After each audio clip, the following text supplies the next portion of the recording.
Hello. I would like to start my speech off with a game. Two truths and a lie. The first is cars on the road today can run on fossil fuels, which may contain dinosaurs. Number two, Coca-Cola was originally created as a medicine, and it contained a controlled substance, cocaine. Number three, the Declaration of Independence is the most important document on the planet because it gave the government the ability to give its citizens rights and power more than any other country on this planet.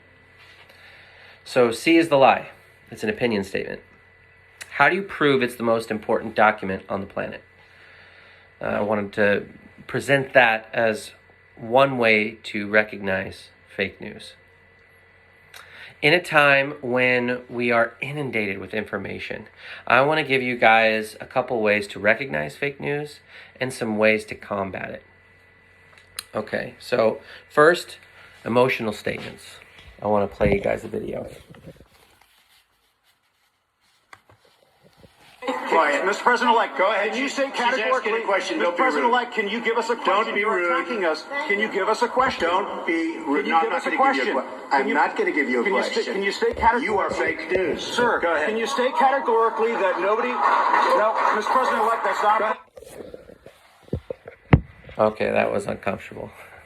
That's one way to recognize fake news. It's emotional. It's sometimes can be combative. So recognize the patterns behind the opinions that you're seeing. Could this be a fact, or is it just an opinion? Is it emotional?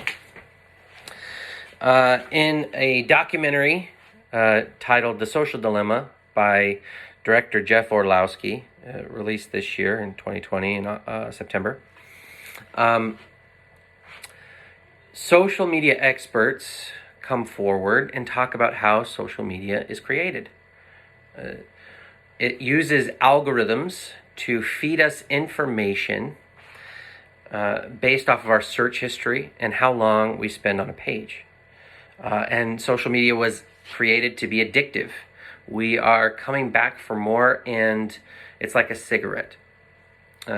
Number three, it creates groups of like-minded individuals who reinforce the fake news, reinforce the information, the misinformation that we're reading.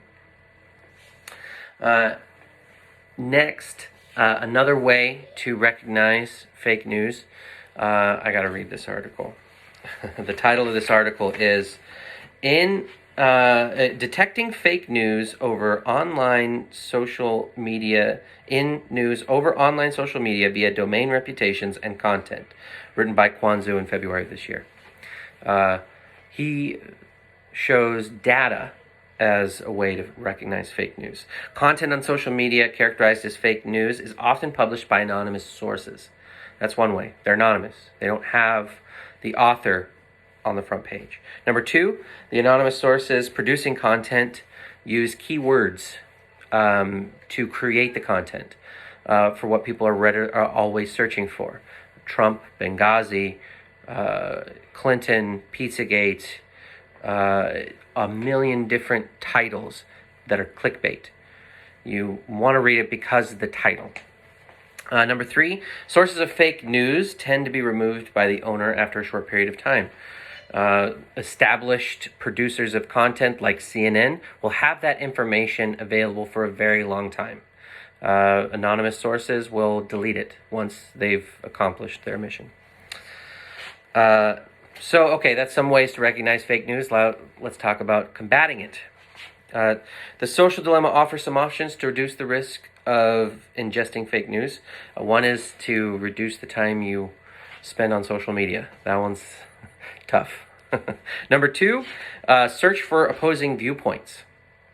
Try to seek out both sides and create a well-balanced opinion.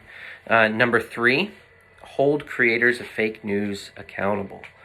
That's hard because they're anonymous, but maybe the social media CEOs could find a way to make them less anonymous. Quan Zhu suggests paying attention to the content, to the details. Find out if the author is anonymous. What news source published it? Can you even find that information? And 3, how long is the content available to be ingested? If it's gone in an instant, or you read it one day and you can't find it the next day, it might not be a true or a factual source. Finally, in an article by Nicholas Lemon titled "The Government Can Solve the Fake News Crisis," his answer is in the title. Give the government more responsibility in finding fake news for us. Or another option would be the government would work with these companies to come up with an answer. Have the government work with the CEOs, and hopefully they could come up with a way to combat fake news. In conclusion, fake news is pervasive and addictive. Its topics often create an emotional response, and it brings us back for more. Creators of fake news are intentionally misleading us. We should think critically when we digest content. Limiting our consumption times could help, and paying attention to the details of these sites that we're taking content from. Also, opinions are being presented as fact. Some of those at the highest levels of government do this on a regular basis.